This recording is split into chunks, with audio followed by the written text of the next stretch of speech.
ಚಾಮುಂಡೇಶ್ವರಿ ವಿಧಾನಸಭಾ ಕ್ಷೇತ್ರದಲ್ಲಿ ನಮ್ಮ ಎಲ್ಲ ಇಲಾಖೆಯ ಅಧಿಕಾರಿಗಳ ಸಭೆಯನ್ನು ಕರೆದು ಪ್ರಗತಿ ಪರಿಶೀಲನಾ ಸಭೆಯನ್ನು ಮಾಡ್ತಾ ಇದ್ದೇನೆ. ಬಡ್ಜೆಟ್ ಪ್ರಾರಂಭ ಆಗ್ತಾ ಇದೆ. ನಮ್ಮಲ್ಲಿರ್ತಕ್ಕಂಥ ಸಮಸ್ಯೆಗಳು, ಆಗಬೇಕಾಗಿರ್ತಕ್ಕಂಥ ಅಭಿವೃದ್ಧಿ ಕೆಲಸಗಳು, ಇವು ಕುಡಿಯೋ ನೀರು, ಪ್ರತಿಯೊಂದು ಇವತ್ತೇನು ನಮ್ಮ ನಗರಾಭಿವೃದ್ಧಿ ಪ್ರಾಧಿಕಾರದಿಂದ ಎಲ್ಲ ಒಂದೇ ಬಾರಿಗೆ ಏಕಕಾಲಕ್ಕೆ 900 ಪ್ರೈವೇಟು ಮತ್ತು ಮೂಡ ಬಡಾವಣೆಗಳನ್ನು ಸ್ಥಳೀಯ ಪ್ರಾಧಿಕಾರಗಳಿಗೆ ವರ್ಗಾವಣೆ ಮಾಡಿಬಿಟ್ಟಿದ್ದಾರೆ. ಅದನ್ನೆಲ್ಲ ಅಭಿವೃದ್ಧಿ ಮಾಡ್ತಕ್ಕಂಥದ್ದಕ್ಕೆ ಪಟ್ಟಣ ಪಂಚಾಯಿತಿಗಳಲ್ಲಿ ಅನುದಾನ ಇಲ್ಲ. ಇಲ್ಲಿ ಎಲ್ಲದರ ಬಗ್ಗೆ ಏನು ಅಂಕಿಅಂಶವನ್ನು ಪಡೆದು ನಾನು ಮುಖ್ಯಮಂತ್ರಿಗಳ ಗಮನಕ್ಕೆ, ಸರ್ಕಾರದ ಗಮನಕ್ಕೆ ತರ್ತಕ್ಕಂಥದ್ದಕ್ಕೋಸ್ಕರವಾಗಿ ಪ್ರಗತಿ ಪರಿಶೀಲನಾ ಸಭೆಯನ್ನು ಇವತ್ತು ಕರೆದಿದ್ದೇನೆ.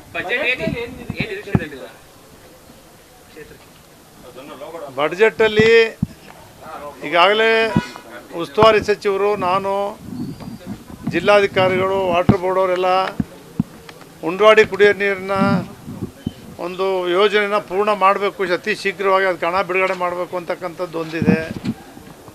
ಕಬಿನಿಯಿಂದ 180 MLD ನೀರು ಪಡೀಲಿಕ್ಕೆ ಅವಕಾಶ ಇದೆ. ಮೊದಲನೇ ಫಸ್ಟ್ ಫೇಸಲ್ಲಿ 60 ಹಿಂದಿಂದ ಬರ್ತಾಯಿದೆ. ಇನ್ನು 60 MLD ಇನ್ನೊಂದು ತಿಂಗಳಲ್ಲಿ ಬರುತ್ತೆ ಅಂತಿದೆ. ಇನ್ನು ಉಳಿದಿರ್ತಕ್ಕಂಥ 60 MLDಗೆ 150 ಕೋಟಿ ಅಲ್ಲ 150 ಕೋಟಿ ಯೋಜನೆ ಕಬಿನಿಯಿಂದ ತರಬೇಕು. ಇನ್ನೂ 60 MLDನ ಆಗ 180 MLDಗೆ ಏನು ಪ್ರಾವಿಷನ್ ಮಾಡಿದ್ದಾರೆ ಅದು ಪೂರ್ಣ ಆಗುತ್ತೆ. ಕುಡಿಯೋ ನೀರನ್ನ ಸಮೃದ್ಧಿಯಾಗಿ ನಗರ ಹಾಗೂ ಚಾಮುಂಡೇಶ್ವರಿ ವಿಧಾನಸಭೆ ಕ್ಷೇತ್ರ ಸೇರಿದಂತೆ ಸುತ್ತ ನಂಜನಗೂಡು ಇರ್ಬೋದು, ವರ್ಣ ಇರ್ಬೋದು, ಎಲ್ಲ ಸುತ್ತ ಏನಿದ್ದಾವೆ ನಮ್ಮ ಮೈಸೂರು ನಗರ ಸೇರಿದ್ದಾವೆ ಅವೆಲ್ಲಕ್ಕೂ ಕೂಡ ಕುಡಿಯೋ ನೀರು ಒದಗಿಸ್ಬೇಕು ಅಂತಕ್ಕಂಥದ್ದು.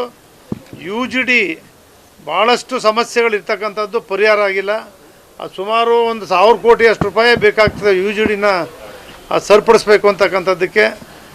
ಈ ರೀತಿ ಭಾಳಷ್ಟು ಸಮಸ್ಯೆಗಳನ್ನು, ಜೊತೆಗೆ ಅತಿ ಮುಖ್ಯವಾಗಿ ಗ್ರೇಟರ್ ಮೈಸೂರು ಮಾಡಿ ಏನು ಈಗ ಇರ್ತಕ್ಕಂಥ ಎಲ್ಲ ಬಡಾವಣೆಗಳು ಪಟ್ಟಣ ಪಂಚಾಯಿತಿಗಳು ಸೇರಿದ್ದಾವೆ, ಇವೆಲ್ಲವನ್ನು ಕೂಡ ಸೇರಿಸಿ ಗ್ರೇಟರ್ ಮೈಸೂರನ್ನ ನೀವು ಅತಿ ಶೀಘ್ರ ಮಾಡಬೇಕು ಅಂತಕ್ಕಂಥದ್ದೇ ಮೊದಲನೇ ನಮ್ಮ ಒಂದು ಒತ್ತಾಯ ಇದೆ, ಮನವಿ ಇದೆ.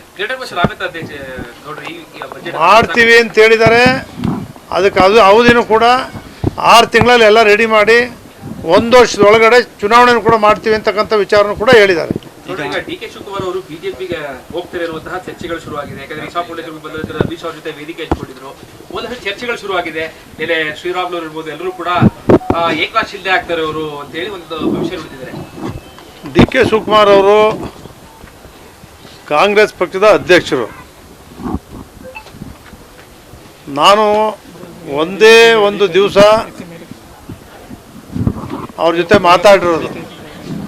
ನನ್ನ ಆಜ್ಞೆ ಅಳಿಯ ಒಂದು ಇರಿಗೇಷನಲ್ಲಿ AWL ಆಗಿದ್ದಾನೆ, ಇದನ್ನು ವರ್ಗಾವಣೆ ಮಾಡಿಕೊಡ್ಬೇಕು ಅಂತಕ್ಕಂಥ ಒಂದು ಮಾತಾಡಿರೋದು ಬಿಟ್ಟರೆ ಅವ್ರದ್ದು ಯಾವುದೇ ವಿಚಾರಗಳನ್ನು ಇವತ್ತಿನವರೆಗೂ ಕೂಡ ಮಾತಾಡಿಲ್ಲ. ಅಲ್ಲ, ರಾಜಕೀಯ ಬೆಳವಣಿಗೆಯಲ್ಲಿ DK ಶಿವಕುಮಾರ್ ಅವರ ನಡೆ ಬಹಳಷ್ಟು ಚರ್ಚೆ ಆಗ್ತಾ ಇದೆ. ಅವರು ಪಕ್ಷ ತೊರೆಯಬಹುದು ಅನ್ನೋ ಒಂದು ಮಾತಾಗಿರುತ್ತೆ, ಅಥವಾ ಸಿದ್ದರಾಮಯ್ಯನವ್ರಿಗೆ ಟಾಂಗ್ ಕೊಡಬೇಕು ಅಂತ ಕಾಂಗ್ರೆಸ್ನ ಮನಸ್ಥಿತಿಗೂ ಅವ್ರು ನಡ್ಕೊಳ್ತಾ ಇರೋ ರೀತಿಗೂ ಹೊಂದಾಣಿಕೆ ಆಗ್ತಿದ್ಯಾ ಅಂತ ಇದನ್ನ ಯಾವ ತರ ವಿಶ್ಲೇಷಣೆ ಮಾಡ್ತೀವಿ ನೀವು ಹಿರಿಯ ರಾಜಕಾರಣಿ? ನಾನು ವಿಶ್ಲೇಷಣೆ ಮಾಡಲಿಕ್ಕೆ ಅದು ಯಾವುದೂ ಕೂಡ ನೋಡಿಲ್ಲ.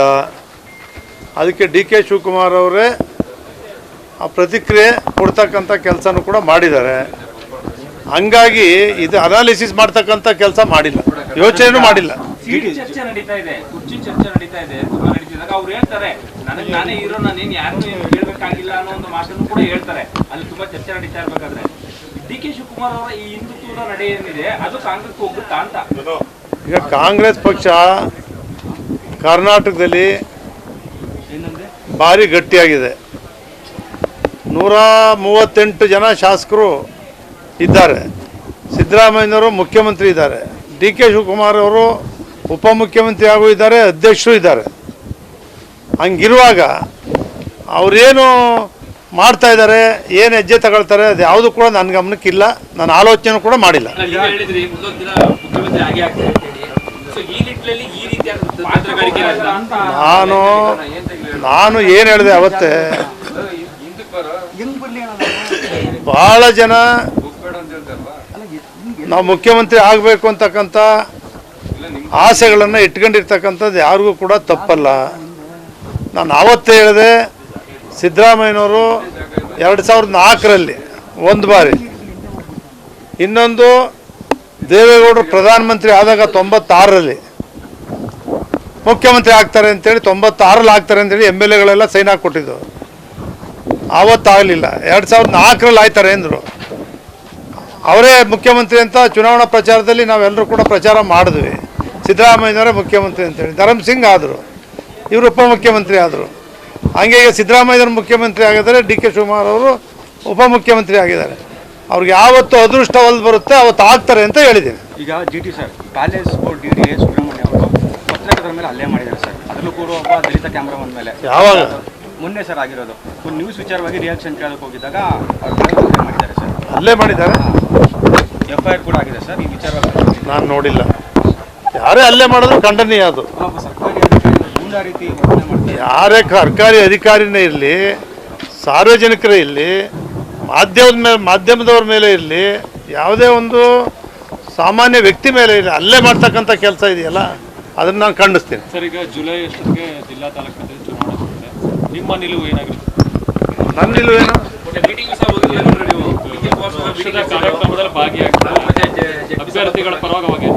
ನಾನು ನಿಮ್ಗೆ ಆವಾಗಲೇ ಹೇಳಿದೆ, ನಿಮಗೂ ಅನುಭವ ಇದೆ.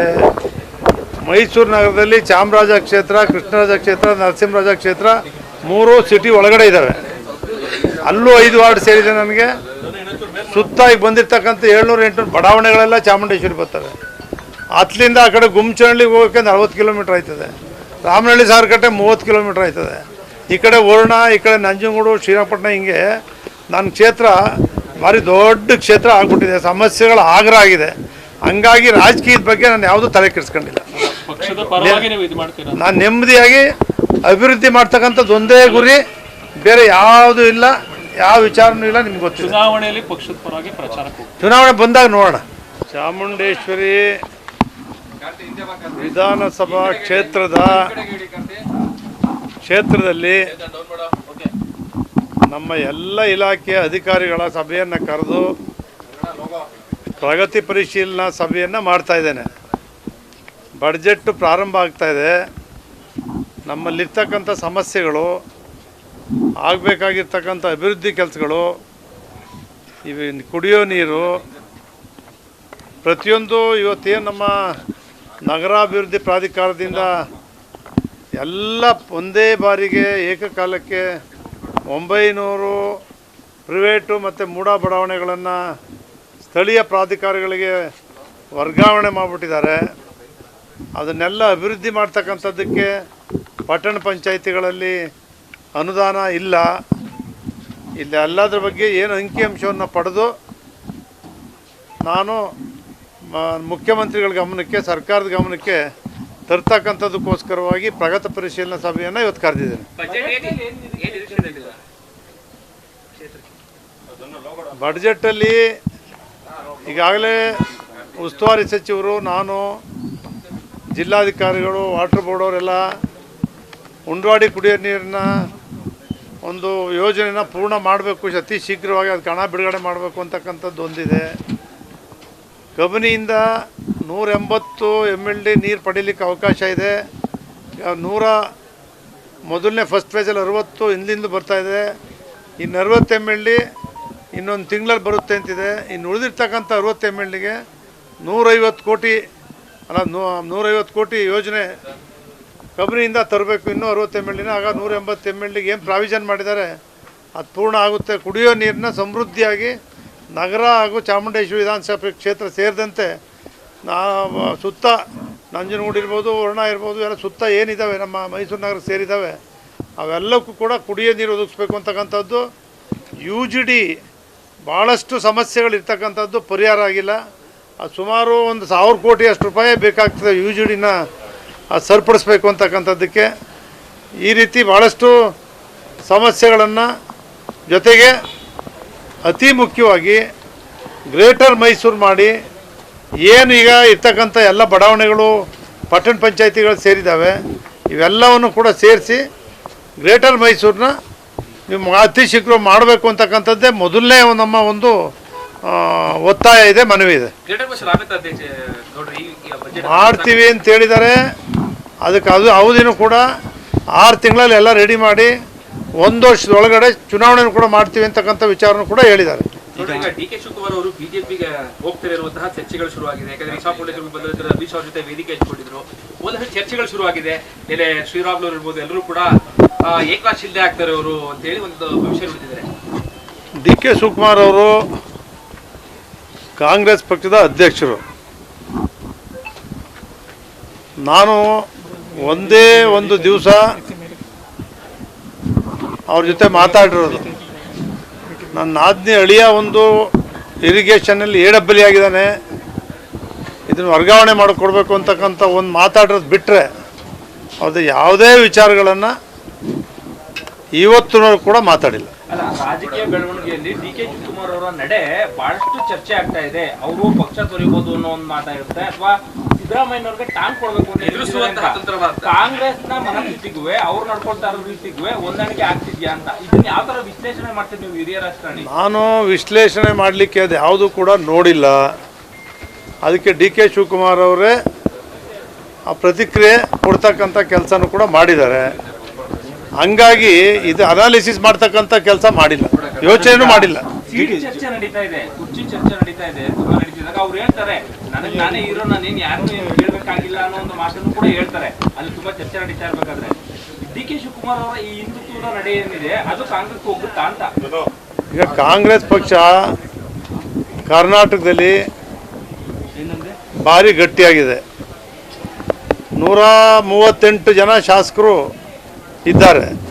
ಸಿದ್ದರಾಮಯ್ಯನವರು ಮುಖ್ಯಮಂತ್ರಿ ಇದ್ದಾರೆ, ಡಿ.ಕೆ. ಶಿವಕುಮಾರ್ ಅವರು ಉಪಮುಖ್ಯಮಂತ್ರಿ ಆಗೂ ಇದ್ದಾರೆ, ಅಧ್ಯಕ್ಷರು ಇದ್ದಾರೆ. ಹಂಗಿರುವಾಗ ಅವರೇನು ಮಾಡ್ತಾ ಇದ್ದಾರೆ, ಏನು ಹೆಜ್ಜೆ ತಗೊಳ್ತಾರೆ, ಅದು ಯಾವುದು ಕೂಡ ನನ್ನ ಗಮನಕ್ಕಿಲ್ಲ, ನಾನು ಆಲೋಚನೆ ಕೂಡ ಮಾಡಿಲ್ಲ.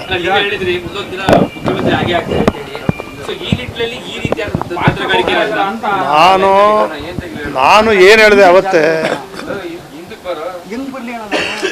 ಬಹಳ ಜನ ನಾವು ಮುಖ್ಯಮಂತ್ರಿ ಆಗಬೇಕು ಅಂತಕ್ಕಂಥ ಆಸೆಗಳನ್ನು ಇಟ್ಕೊಂಡಿರ್ತಕ್ಕಂಥದ್ದು ಯಾರಿಗೂ ಕೂಡ ತಪ್ಪಲ್ಲ. ನಾನು ಆವತ್ತೇ ಹೇಳಿದೆ, ಸಿದ್ದರಾಮಯ್ಯನವರು 2004ರಲ್ಲಿ ಒಂದು ಬಾರಿ, ಇನ್ನೊಂದು ದೇವೇಗೌಡರು ಪ್ರಧಾನಮಂತ್ರಿ ಆದಾಗ 96ರಲ್ಲಿ ಮುಖ್ಯಮಂತ್ರಿ ಆಗ್ತಾರೆ ಅಂತೇಳಿ, 96ರಲ್ಲಿ ಆಗ್ತಾರೆ ಅಂತೇಳಿ MLAಗಳೆಲ್ಲ ಸೈನ್ ಹಾಕ್ಕೊಟ್ಟಿದ್ದು. ಆವತ್ತಾಗಲಿಲ್ಲ. 2004ರಲ್ಲಿ ಆಯ್ತಾರೆ ಅಂದರು. ಅವರೇ ಮುಖ್ಯಮಂತ್ರಿ ಅಂತ ಚುನಾವಣಾ ಪ್ರಚಾರದಲ್ಲಿ ನಾವೆಲ್ಲರೂ ಕೂಡ ಪ್ರಚಾರ ಮಾಡಿದ್ವಿ, ಸಿದ್ದರಾಮಯ್ಯನವರೇ ಮುಖ್ಯಮಂತ್ರಿ ಅಂತೇಳಿ. ಧರಮ್ ಸಿಂಗ್ ಆದರು, ಇವರು ಉಪಮುಖ್ಯಮಂತ್ರಿ ಆದರು. ಹಂಗೆ ಈಗ ಸಿದ್ದರಾಮಯ್ಯನವರು ಮುಖ್ಯಮಂತ್ರಿ ಆಗಿದ್ದಾರೆ, ಡಿ.ಕೆ. ಶಿವಕುಮಾರ್ ಅವರು ಉಪಮುಖ್ಯಮಂತ್ರಿ ಆಗಿದ್ದಾರೆ. ಅವ್ರಿಗೆ ಯಾವತ್ತು ಅದೃಷ್ಟ ಒಲ್ದು ಬರುತ್ತೆ ಅವತ್ತು ಆಗ್ತಾರೆ ಅಂತ ಹೇಳಿದ್ದೀನಿ. ಈಗ GT sir, palace sport DDA Subrahmanya ಅವರು ಪತ್ರಕರ್ತರ ಮೇಲೆ ಹಲ್ಲೆ ಮಾಡಿದ್ದಾರೆ ಸರ್. ಅದರಲ್ಲೂ ಕೂಡ ಒಬ್ಬ ದಲಿತ ಕ್ಯಾಮ್ರಾಮನ್ ಮೇಲೆ. ಯಾವಾಗ? ಮೊನ್ನೆ ಸರ್ ಆಗಿರೋದು. ಒಂದು ನ್ಯೂಸ್ ವಿಚಾರವಾಗಿ ರಿಯಾಕ್ಷನ್ ಕೇಳಕ್ಕೆ ಹೋಗಿದ್ದಾಗ ಅವ್ರ ಮೇಲೆ ಹಲ್ಲೆ ಮಾಡಿದ್ದಾರೆ ಸರ್. ಅಲ್ಲೇ ಮಾಡಿದ್ದಾರೆ, FIR ಕೂಡ ಆಗಿದೆ ಸರ್. ಈ ವಿಚಾರವಾಗಿ ನಾನು ನೋಡಿಲ್ಲ. ಯಾರೇ ಹಲ್ಲೆ ಮಾಡಿದ್ರು ಖಂಡನೀಯ. ಅದು ಸರ್ಕಾರಿ ಅಧಿಕಾರಿ ಗೂಂಡಾ ರೀತಿ ವರ್ತನೆ ಮಾಡ್ತಾರೆ. ಯಾರೇ ಸರ್ಕಾರಿ ಅಧಿಕಾರಿನೇ ಇರಲಿ, ಸಾರ್ವಜನಿಕರೇ ಇರಲಿ, ಮಾಧ್ಯಮದವ್ರ ಮೇಲೆ ಇರಲಿ, ಯಾವುದೇ ಒಂದು ಸಾಮಾನ್ಯ ವ್ಯಕ್ತಿ ಮೇಲೆ ಇರಲಿ, ಹಲ್ಲೆ ಮಾಡ್ತಕ್ಕಂಥ ಕೆಲಸ ಇದೆಯಲ್ಲ, ಅದನ್ನು ನಾನು ಖಂಡಿಸ್ತೀನಿ. ಸರ್, ಈಗ ಜುಲೈ ಅಷ್ಟೊತ್ತಿಗೆ ಜಿಲ್ಲಾ ತಾಲೂಕು ಚುನಾವಣೆ ಬರುತ್ತೆ, ನಿಮ್ಮ ನಿಲುವು ಏನಾಗಿರುತ್ತೆ? ನನ್ನ ನಿಲುವೇನು? ಪಕ್ಷದ ಕಾರ್ಯಕ್ರಮದಲ್ಲಿ ಭಾಗಿಯಾಗ್ತಾರೆ, ಅಭ್ಯರ್ಥಿಗಳ ಪರವಾಗಿ ನಿಮ್ಗೆ ಆವಾಗಲೇ ಹೇಳಿದೆ, ನಿಮಗೂ ಅನುಭವ ಇದೆ. ಮೈಸೂರು ನಗರದಲ್ಲಿ ಚಾಮರಾಜ ಕ್ಷೇತ್ರ, ಕೃಷ್ಣರಾಜ ಕ್ಷೇತ್ರ, ನರಸಿಂಹರಾಜ ಕ್ಷೇತ್ರ 3 ಸಿಟಿ ಒಳಗಡೆ ಇದ್ದಾವೆ. ಅಲ್ಲೂ 5 ವಾರ್ಡ್ ಸೇರಿದೆ. ನನಗೆ ಸುತ್ತಾಗಿ ಬಂದಿರ್ತಕ್ಕಂಥ 700-800 ಬಡಾವಣೆಗಳೆಲ್ಲ ಚಾಮುಂಡೇಶ್ವರಿ ಬರ್ತವೆ. ಅತ್ಲಿಂದ ಆ ಕಡೆ ಗುಮ್ಚನಹಳ್ಳಿಗೆ ಹೋಗೋಕ್ಕೆ 40 ಕಿಲೋಮೀಟ್ರ್ ಆಯ್ತದೆ. ರಾಮನಹಳ್ಳಿ ಸಾರಕಟ್ಟೆ 30 ಕಿಲೋಮೀಟ್ರ್ ಆಯ್ತದೆ. ಈ ಕಡೆ ವರುಣ, ಈ ಕಡೆ ನಂಜನಗೂಡು, ಶ್ರೀರಂಗಪಟ್ಟಣ, ಹಿಂಗೆ ನನ್ನ ಕ್ಷೇತ್ರ ಭಾರಿ ದೊಡ್ಡ ಕ್ಷೇತ್ರ ಆಗ್ಬಿಟ್ಟಿದೆ. ಸಮಸ್ಯೆಗಳು ಆಗ್ರ ಆಗಿದೆ. ಹಂಗಾಗಿ ರಾಜಕೀಯದ ಬಗ್ಗೆ ನಾನು ಯಾವುದೂ ತಲೆ ಕೆಡಿಸ್ಕೊಂಡಿಲ್ಲ. ಪಕ್ಷದ ಪರವಾಗಿ ನೀವು ಇದು ಮಾಡ್ತೀರಾ? ನಾನು ನೆಮ್ಮದಿಯಾಗಿ ಅಭಿವೃದ್ಧಿ ಮಾಡ್ತಕ್ಕಂಥದ್ದು ಒಂದೇ ಗುರಿ, ಬೇರೆ ಯಾವುದೂ ಇಲ್ಲ, ಯಾವ ವಿಚಾರನೂ ಇಲ್ಲ. ನಿಮ್ಗೆ ಗೊತ್ತಿಲ್ಲ. ಚುನಾವಣೆಯಲ್ಲಿ ಪಕ್ಷದ ಪರವಾಗಿ ಪ್ರಚಾರಕ್ಕೆ ಚುನಾವಣೆ ಬಂದಾಗ ನೋಡೋಣ.